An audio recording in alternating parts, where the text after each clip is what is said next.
Hello and welcome to session 2 of our series 8 key structures for communicating in English. Donc bienvenue à la session 2 de notre série intitulée 8 structures clés pour communiquer en anglais.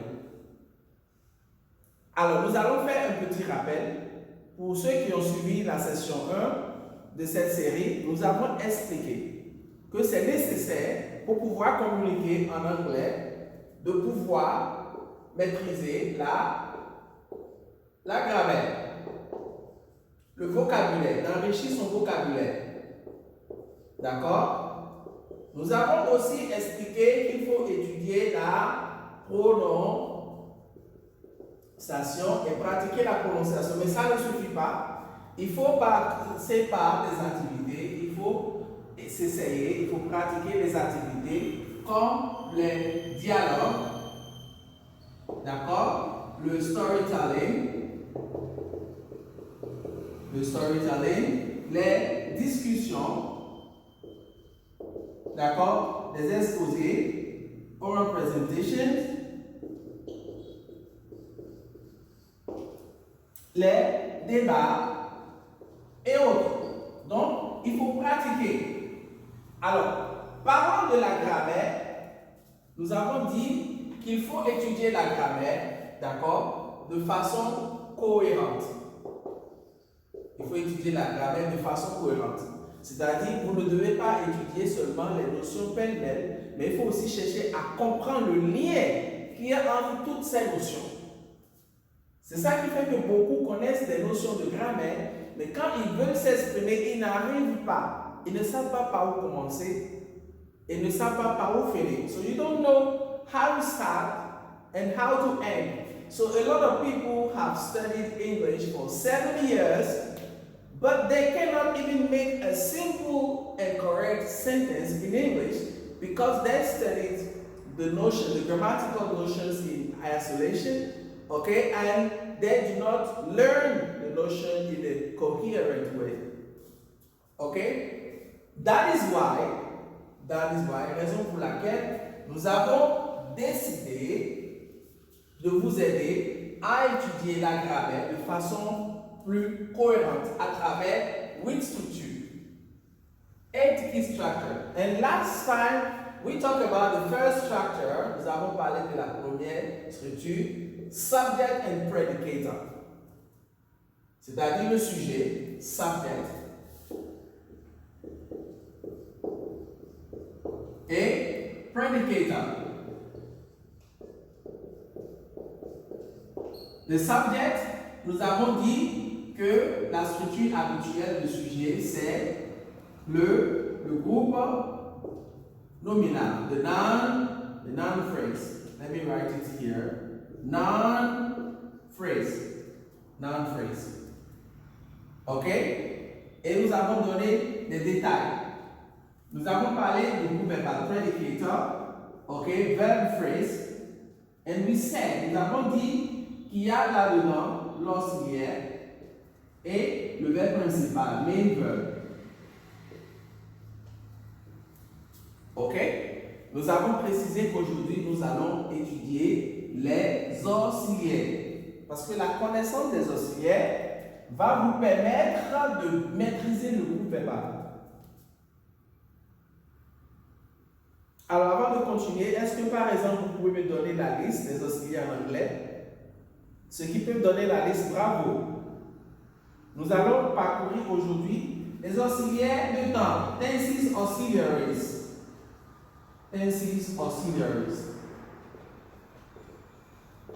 Donc, les auxiliaires de temps.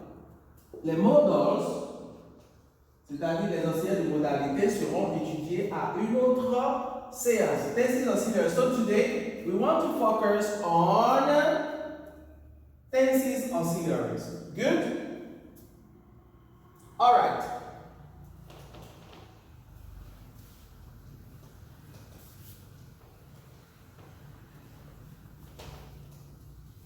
So the example we gave last time is he is sleeping. He is sleeping. Okay? He is sleeping. You see here, the is from B. B. B. Okay, from B, you get is. And this is used for the present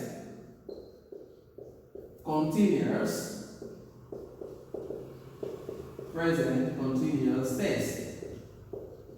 Present continuous tense. Good? It's used for the present continuous tense. Alright? Now, we get was and were, which is used for the past continuous. Okay? Which is used for the past continuous tense. Good? Now, we have to clarify. Donc, on doit clarifier. J'ai dit que les auxiliaires là sont utilisés pour le present continuous tense. Il faut répéter les termes tels que ça se dit en anglais pour éviter les confusions de traduction et autres. And, was, were sont utilisés pour le past continuous tense. Mais il faut préciser, on peut réécrire, il faut préciser, d'accord? Il faut préciser, on a mis ici, on va réécrire ça tout petit. Present, continuous, ici, past, continuous. Donc, c'est les continuous tenses. Continuous tenses. Continuous tenses. Et là, il faut savoir que ces verbes-là sont suivis du verbe principal, suivi de ing. Et c'est le cas ici. He is sleeping. Ok, on se concentre là. Is sleeping. The auxiliary is. You get the main verb, sleep. Ok, sleep. And then you get ing. Donc, vous voyez, quand vous voulez composer les termes qu'on appelle continuous, vous savez automatiquement qu'il faut un ing à la fin du verbe. You understand that? Et que quand j'utilise am, are, is, ça correspond au present continuous. Was et were, ça correspond au past continuous. Is it alright? Good. So now, the ing, what's the meaning? What's the implication of the ing? Quelle est l'implication de la forme ing? Le ing permet de faire observer que c'est une action en cours. Sleeping. Si je dis, what is he doing now? What is he doing? Quelqu'un peut répondre, sleeping. Sans même dire, he is sleeping. Il peut dire simplement, sleeping. Pas sleep. Sleeping. Le fait qu'il ait ajouté ing montre que l'activité est en cours. Et donc, quand c'est en cours, au moment où l'on parle, dans la période où l'on parle, ok, on va utiliser quoi? Am, are, is, qui est le présent de to be. To be. To be. Be. Present. On va dire I am. You are. He is. She is. We are. You are.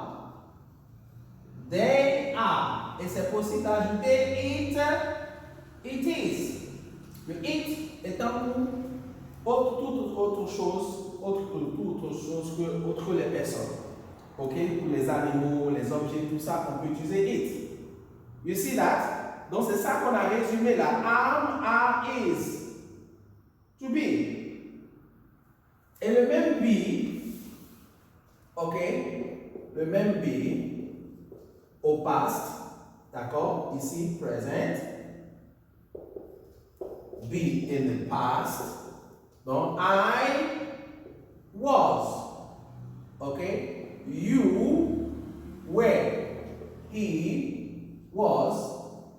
She was. It Was. It was. We, you, they, were. Vous voyez? Donc c'est ça. Observez bien.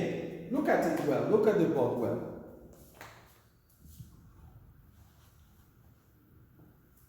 Good?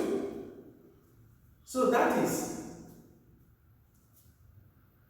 Je pense qu'avec ça, vous n'allez plus oublier cette notion-là. Donc, vous voulez exprimer une action en cours. You want to express something ongoing, an ongoing activity. You will be using the present continuous. And you know, even when you close your eyes, that for the continuous, you need the base, the verb, and the ing form here.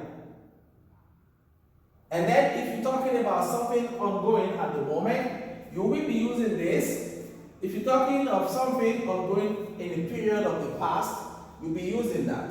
So, par exemple, what was he doing when you came in? What was he doing? Qu'est-ce qu'il était en train de faire quand tu es rentré? He was sleeping. He was sleeping. Okay? He was sleeping. Il dormait. Was sleeping. Il est en train de dormir. He is sleeping. Ouais? Dès qu'on change ceci, ça change la période considérée.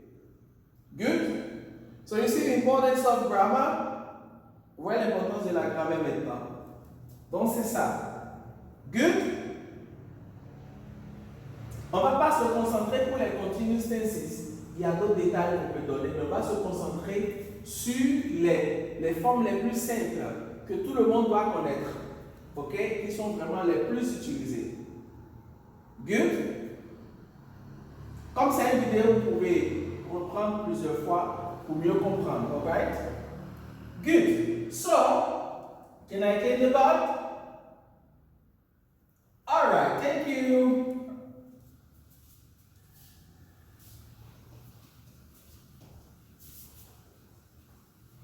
Alors, nous allons changer d'auxiliaire pour utiliser l'auxiliaire have. Have. OK, have. On a has, have, et puis had. OK? Les have, has, c'est pour se trouver le temps qu'on appelle present perfect. Et ici, past perfect. Good? Donc, c'est les perfect tenses. Perfect tenses.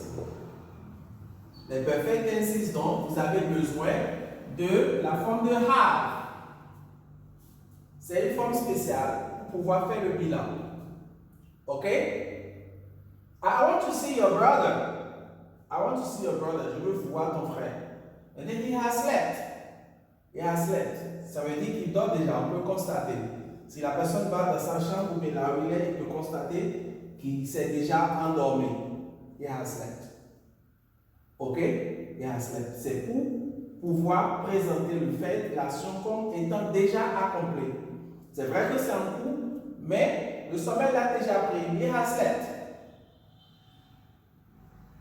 OK? C'est comme si on dit he has left. He has left.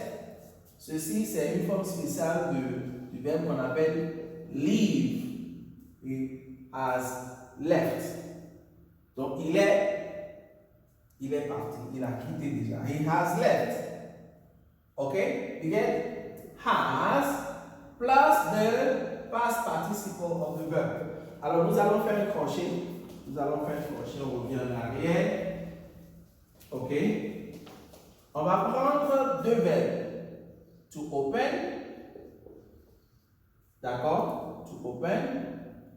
Et to leave. On peut même ajouter le verbe qu'on a utilisé là-bas, to sleep. OK? To sleep.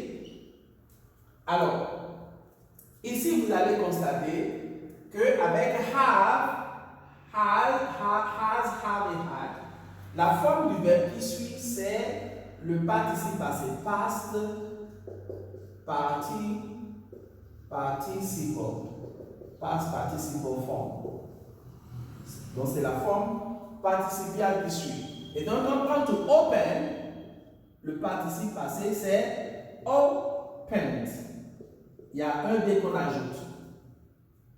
Mais il y a certains verbes qui ne suivent pas ça. Par exemple, avec leave, on a left. Avec sleep, on a slept. OK? Avec stop, to stop, on a stopped.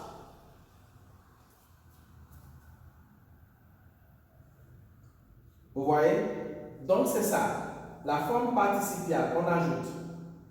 Okay? So I will say he, okay, he has left. He has left. Il est parti. Okay? Good? He has left. On peut faire une phrase. He had slept. He had slept before I left. Okay? He had slept before I left. Oubliez cette partie-là. Ici, ça veut dire avant que je ne m'en aille. Il s'est endormi. He had slept. Good? So that is, jetez bien le coup d'œil à ça pour bien comprendre. Alright? Good.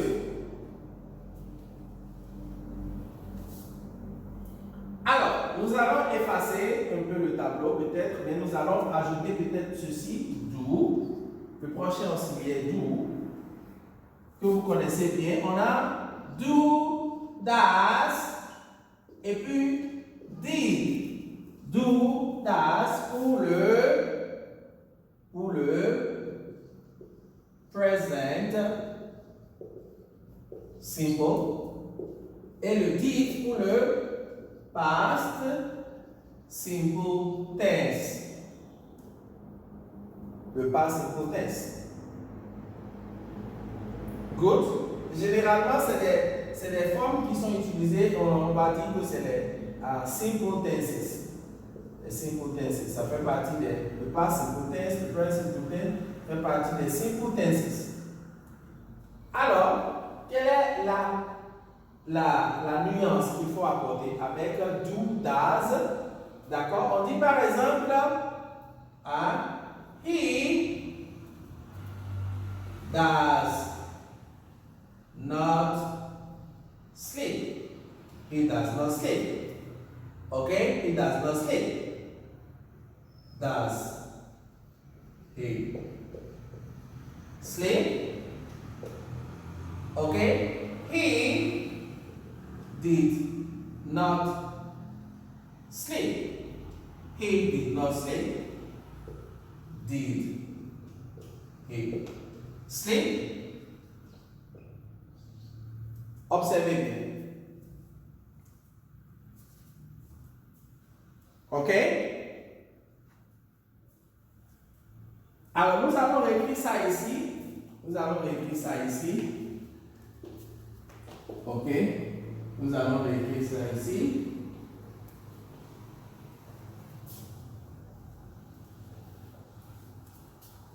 Alors, le do qui donne do, does et did ici.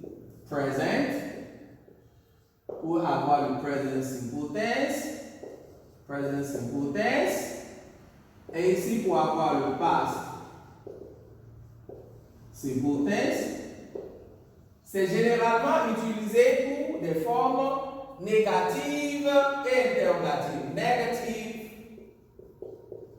and interrogative forms. Negative and interrogative forms. Et donc, quelqu'un qui maîtrise ce auxiliaire-là, c'est que, je veux utiliser le temps qu'on appelle present simple tense, j'ai besoin de do, does. Je vais utiliser le temps qu'on appelle past simple tense, j'ai besoin de did. Bien sûr, quand il s'agit des formes négatives et interrogatives. Par exemple, he does not sleep. He does not sleep. D'accord? He does not sleep. On peut donner un contexte. Does he sleep? Does he sleep when he comes from work? Does he sleep when he comes from work? Donc, quand il revient du boulot, est-ce qu'il dort? Est-ce qu'il dort? Does he sleep? They say no, he does not sleep. Ok? Est-ce qu'il a l'habitude de dormir? C'est pour s'enquérir de son habitude, juste après le boulot. Ok? Does he sleep?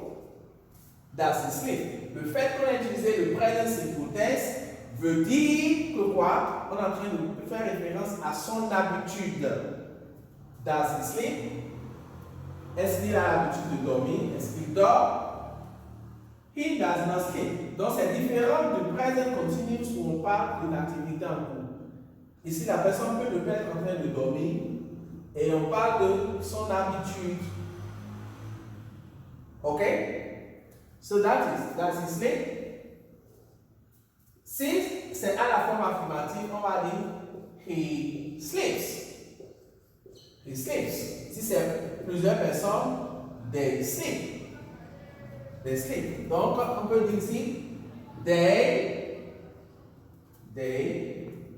ok, they, on peut effacer comme c'est écrit déjà là-haut.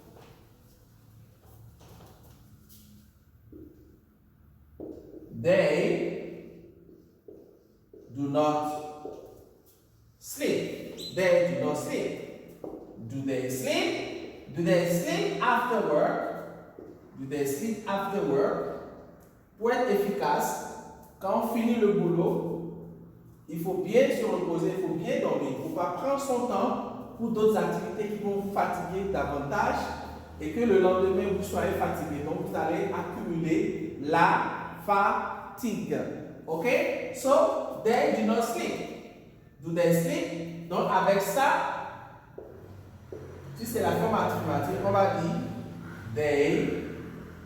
they sleep. Donc, je réécris ça. Qu'est-ce qu'on constate? C'est qu'il y a un S pour le he. Par exemple, le he, le she, il y a un S. Si c'est un animal, it sleep. Il y a un S à la fin. Tandis que pour les autres formes, ok, do you sleep? You sleep. We sleep. Nous dormons. Ok? I sleep. Je dors. Do you sleep after work? Yes, I do. I sleep after work. I sleep after work. Good, I sleep.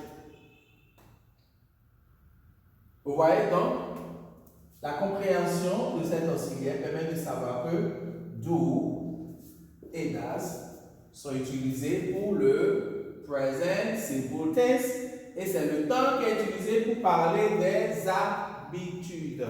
Ok? Observez bien le tableau pour récapituler à votre niveau. Good? Nous avons parlé de la forme négative et interrogative. Ici, vous voyez donc, négative, he does not sleep. Does he sleep? They do not sleep. Do they sleep?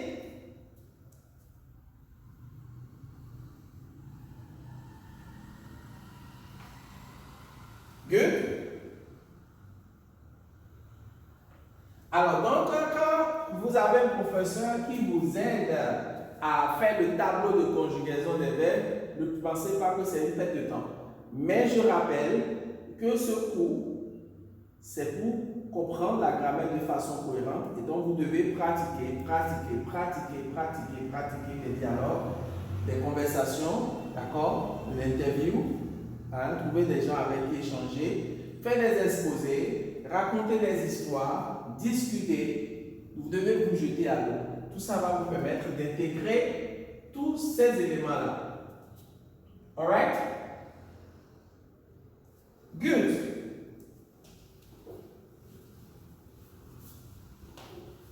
Alors, on m'a dit hier, est-ce qu'il a dormi hier? Did he sleep? Did he sleep? Ok. Did he sleep? Did he sleep? He did not sleep. He did not sleep. Vous voyez, on a utilisé did là, parce qu'on a parlé des formes négatives et interrogatives. Donc, pour le passé hypothèse, il faut se servir de l'auxiliaire did. Donc, si vous comprenez ceci, le professeur ne va pas passer le temps pour corriger. Vous savez qu'avec tel auxiliaire, c'est pour tel temps. Et donc, quand c'est tel temps que je choisis, c'est tel auxiliaire. Donc, quand je parle de l'activité, d'une période précédente, par exemple, hier, ok? Hier, je n'ai pas dormi. I did not sleep. I did not sleep. Ok? Je veux parler de lui. He did not sleep. Et si je veux poser la question, on va dire, did he sleep? Si quelqu'un veut poser la question, on va dire, did you sleep? Il va dire, I did not sleep. I did not sleep. Ok? I did not sleep. Ok? Et à la forme affirmative, ce sera quoi? Si c'est quelqu'un a plutôt, si c'est l'autre personne qui a plutôt dormi, il va dire, I slept. I slept. I slept very well. Okay, I enjoy my sleep. I slept. Vous voyez, contrairement à ce qu'on a vu tout à l'heure, il y a une forme là. D'accord? Au lieu de dire sleep, vous voyez, c'est devenu slept. D'où quoi? Si on va prendre un autre verbe pour faire la nuance. Did he open? Okay, did he open? Did he stop? Did he open? Did he open? Did he stop? He did not open. He did not open. Vous voyez? He did not open. À la forme affirmative, s'il a ouvert le portail, la porte, ainsi de suite, on va dire I opened. I opened. Si c'est stop, I stopped. Si c'est finish, I finished. ED à la fin. C'est la forme verbale ça. Ok? Mais ici, I slept. Il y a un changement. Hein? Did he understand? On peut changer ce verbe pour mettre understand, comprendre. Did he understand? Ok? Did he understand? He did not understand. He did not understand.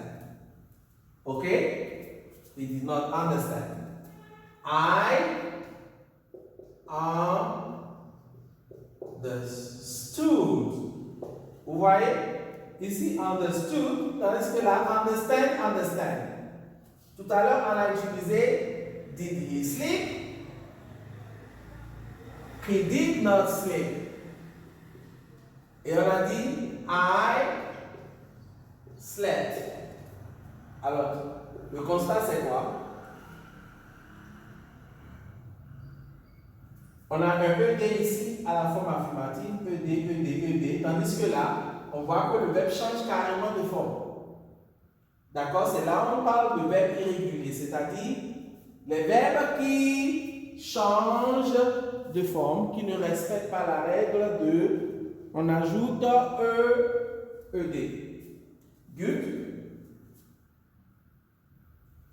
Alors là, on vient à la nécessité d'apprendre les verbes irréguliers, irréguliers. Okay, irregular verbs. Irregular. Okay, irregular. Let me write it again. Irregular verbs. Ok? La nécessité d'apprendre les verbes irréguliers. Pour connaître cette différence d'orthographe, ce changement d'orthographe. Et bien, ce n'est pas fini. On a parlé du vocabulaire, n'est-ce pas? Le fait de connaître les verbes irréguliers aussi vous aide à mieux vous exprimer parce qu'il y a beaucoup de verbes irréguliers qui sont souvent utilisés dans la langue. C'est des verbes récurrents. C'est des verbes passe-partout. Donc, si vous voulez déjà vous faciliter la tâche pour parler l'anglais, pour communiquer en anglais, il faut apprendre les verbes irréguliers. Et pour les apprendre, trouvez une technique. Trouvez une technique. Ok? Mais surtout en pratiquant, en les lisant, vous allez y arriver. Il y a tellement de vidéos sur YouTube où des professeurs vous aident à maîtriser les verbes irréguliers. Vous pouvez utiliser aussi la méthode des enfants où il y a une image, d'accord, et le verbe est écrit, et il y a parfois de la musique. Vous pouvez chanter, danser et réciter les verbes irréguliers. Vous pouvez faire des phrases avec. D'accord? Par exemple, voir, en anglais c'est see. See, c'est verbe irrégulier. Ok, I did not see. I did not see. I saw. Vous voyez, à la forme affirmative, on a utilisé saw, tandis que la forme initiale, c'est see. You see, very important to study grammar. Good? Irregular verbs. To eat. Manger. C'est un verbe irrégulier. I did not eat. I ate. On n'a pas dit I eat it. I eat it. On n'a pas dit ça. On a dit I ate. On n'a pas ajouté ED, comme là. On a dit I ate. Donc, il faut connaître cette liste-là. La liste est disponible. Ce sera l'objet d'autres leçons qui va suivre. Mais pour le moment, ce que nous devons comprendre, c'est que le past simple tense, l'auxiliaire qui accompagne, c'est did. D'accord? Did suivi de la base. Mais pour les formes affirmatives, il y a ED pour les verbes habituellement, ce qu'on appelle réguliers. Mais les irréguliers, il y a une forme spéciale qu'il faut apprendre. Jetez le coup d'œil bien au tableau pour récapituler à votre niveau.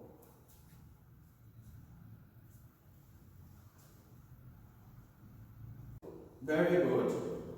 Very good. Very good. Donc, c'est ça. Les auxiliaires de temps. Tenses auxiliaries. Tenses auxiliaries. OK? Tenses auxiliaries. Il y a deux petits auxiliaires que nous allons ajouter. D'accord? Will. Et puis would. Would. Pas would. Would. Would. Le will, c'est pour le future. Future simple tense. Future simple tense et le conditional. Conditional simple tense. Et là, on a quoi? I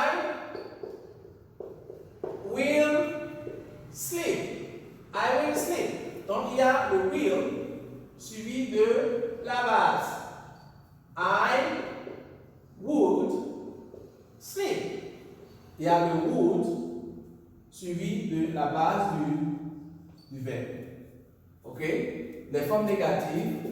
I will not. Il y a le not. I will not sleep. Will I sleep? Est-ce que je vais dormir? I will sleep. I would not. I would not sleep. Would I sleep? Là, je me pose la question en fait. Would I sleep? Donc, c'est ça. You see, so it's very, very important. It's very, very important to study, okay, auxiliaries if you want to understand verbs in English. I'll give you a few seconds to look at the board.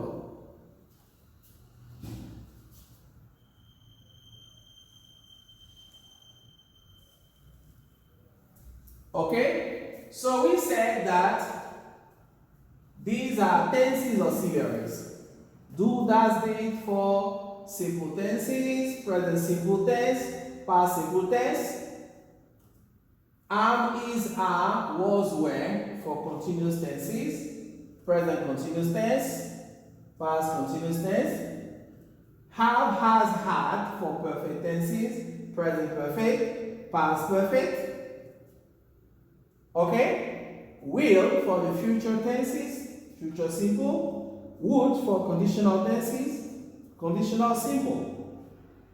Ok? On peut profiter rapidement pour dire les contextes d'utilisation, pour rappeler les contextes d'utilisation. Le present simple tense, en général, c'est pour les habitudes. Ce qui est récurrent, ce qui est une habitude, ce qui est une routine, pour l'exprimer, on se sert de ce temps-là. Le past simple tense, on se sert de ça pour les activités qui se sont déroulées dans le passé. Donc, pour présenter, d'accord, séquentiellement, les activités qui se sont déroulées dans le passé, on utilise ce temps habituel, pas simple tense. Et pour parler des activités en cours dans le présent, une activité en cours. D'accord? Un projet en cours, par exemple, pour exprimer le projet, les idées concernant le projet, pour montrer que c'est en cours d'exécution, on va utiliser le present continuous. Le past continuous, pour faire référence à une action en cours dans une période du passé qu'on a bien précisé. Le present perfect, c'est utilisé pour faire le bilan.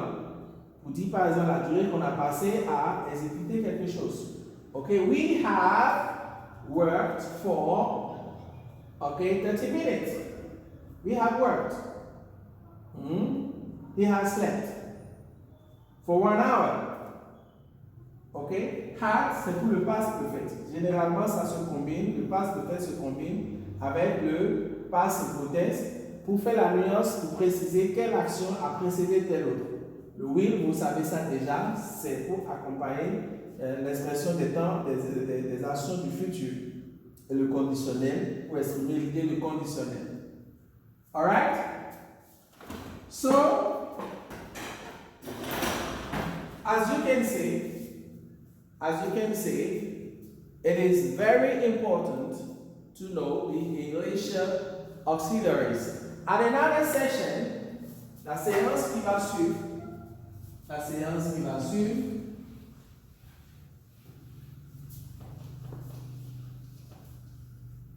nous allons aborder les modals. Donc les auxiliaires de modalité. Okay? Thank you very much for watching this session and goodbye.